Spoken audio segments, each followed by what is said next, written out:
Well, thank you for staying with us. I want you to know the average rent for an apartment in the Bronx, about $2,000. A 28% increase compared to the previous year when the average rent was about $1,700. Now, paying for rent has become a hassle for some families. There's a need for the strengthening of rent stabilization laws that protect and prioritize low-income tenants. Now, here in studio to discuss more about this is Assemblywoman Carmen de la Rosa from the 72nd State Assembly District, and good to have you, Assemblywoman. Thank you for inviting me. Good. So we talk about this whole issue. I mean, first of all, just to say in New York, $2,000 a month to pay rent is astronomical. Absolutely. Absolutely. And so you've got tenants who are really trying to struggle and then at the same time also maintain their rights. So let's talk a little bit about this. Yeah, I mean, you know, it's not only about the price of rent, but it's also the conditions in which tenants are subjected to live. These tenants, most of them are not living in dignity. They're living in apartments that have many violations from the city, and landlords are really neglecting our communities, and they're neglecting them for a reason, because the displacement in our community is paying dividends to their business. And so 2019 is going to be a major year in New York State where we're going to be taking up the rent regulation laws. And we've done this in the past. The difference this year is that we have both a Democratic Assembly and a Democratic State Senate. So we're hoping this is the year that we get important legislation that's going to protect tenants passed in both houses of the legislature. Now, specifically, what could we be looking for to see coming out of the House and the Senate? Sure. So we have a number of bills that close loopholes. One of them is the rent regulations in New York State determine if apartments are regulated under the law. And so there is one law that is about vacancy decontrol. And what that means is that if an apartment is vacated and a new family is coming in, before the new family comes in, the landlord is basically given a bonus in order to renovate the apartment. That shoots the rents up, and once the rents hit $2,700, they no longer fall under regulation. So they're no longer subject to the percentage hikes that the city determines.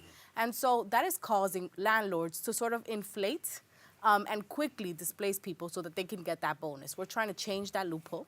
The other legislation that we can see coming out of Albany is going to be around MCIs, which is major capital improvements.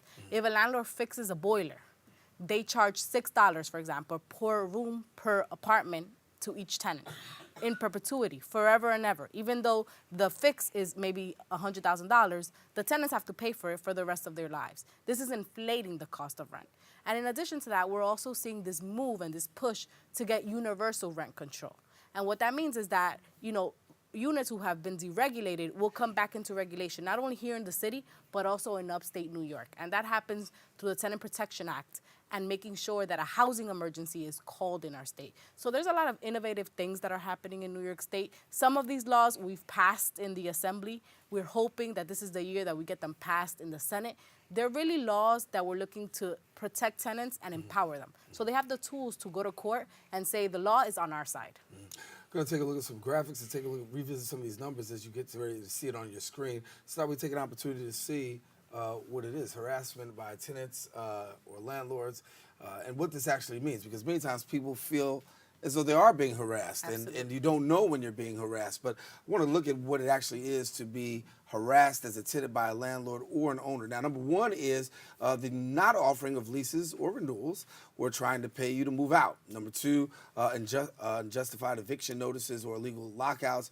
And three, threats and intimidation. I'll stop at number three. We'll come back to 4, 5, and 6 in a minute. But talk to us about 1 through 3. Yeah. As an Assemblywoman, you hear this a lot. Oh, absolutely. I just visited tenants last week in 2 buildings that are next to each other. They're owned by the same landlord. And both buildings have not had gas for over a year. No gas. What does that mean for a working class family? It means you cannot cook in your home. It means you have to buy food outside. It means that sometimes the heat and hot water is not stable. So imagine having a child where the heat in the apartment in these frigid temperatures is not sufficient. So they're basically harassing these tenants by neglecting them. And what happens? We're seeing that in our communities, in my district, we're seeing a mass exodus of people who are native to our communities. When we talk about gentrification and we talk about displacement, these are the symptoms that drive that displacement in our communities.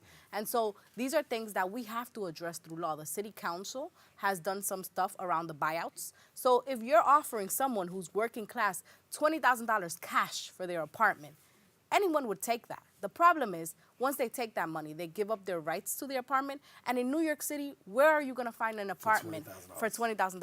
Right, let me go to 4, 5, and 6. Come on, take me back to this 4, 5, and 6 if you can, and that way we can go over what 4, 5, and 6 are, and it's coming up on the screen. Overcharging for a rent-regulated apartment, failure to provide necessary repairs or utilities, and deliberately causing construction-related problems for tenants. Yes. So I want to talk about number 4. Senator Brian Benjamin of Harlem and myself are the co-sponsors, the main sponsors of a bill that actually opens the window to looking back. So if a landlord is overcharging you, what ends up happening is they take you to court for an overcharge. And they're basically saying, you owe me $10,000, $3,000, and you have to pay it in order to not be evicted.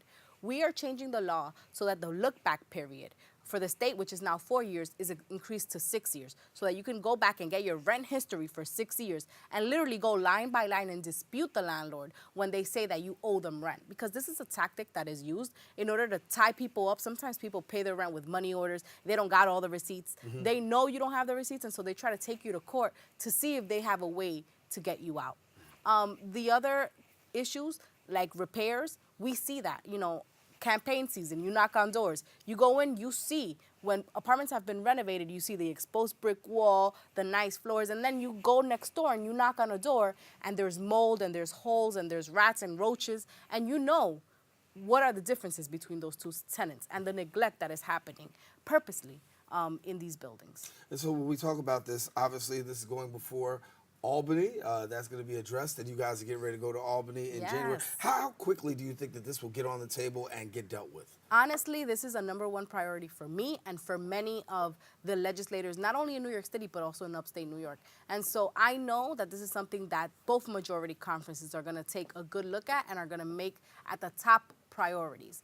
One of the things that we've been talking about is the real estate interests and their influence in politics. We've heard it through the campaign season when people say real estate money. So one of the things that we're going to be looking at also is ensuring that tenants' rights are also made a priority. That it's not just about the real estate industry that is fueling campaigns, but also tenants' rights and the right for people to stay in their homes. So I'm looking forward to that. I'm on the housing committee, and I'm looking forward to being a voice for my community. So for people out there who are tenants right now and they're really going through some tenant-landlord issues, what is your advice and who should they be contacting? First of all, legal services for all New Yorkers who are facing eviction is free of charge. The City Council passed that law, the Right to Counsel law.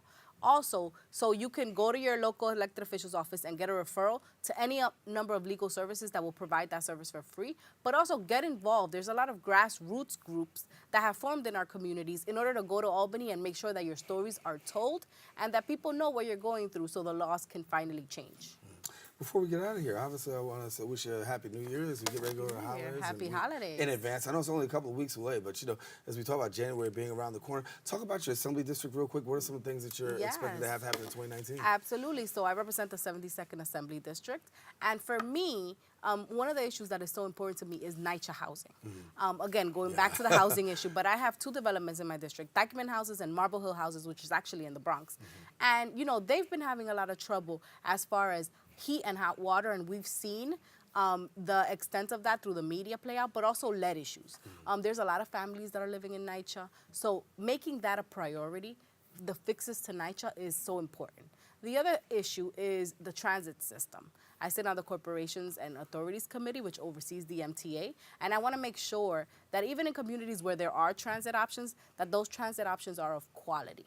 So going back to Albany and trying to find fixes, looking at congestion pricing and how that will help to fund funding source for fixing the MTA is something that's a priority for us. All right, Assemblywoman Carmen de la Rosa, Assemblywoman from the 72nd Assembly District. Thank you so much for coming and sharing with us. My pleasure. All righty.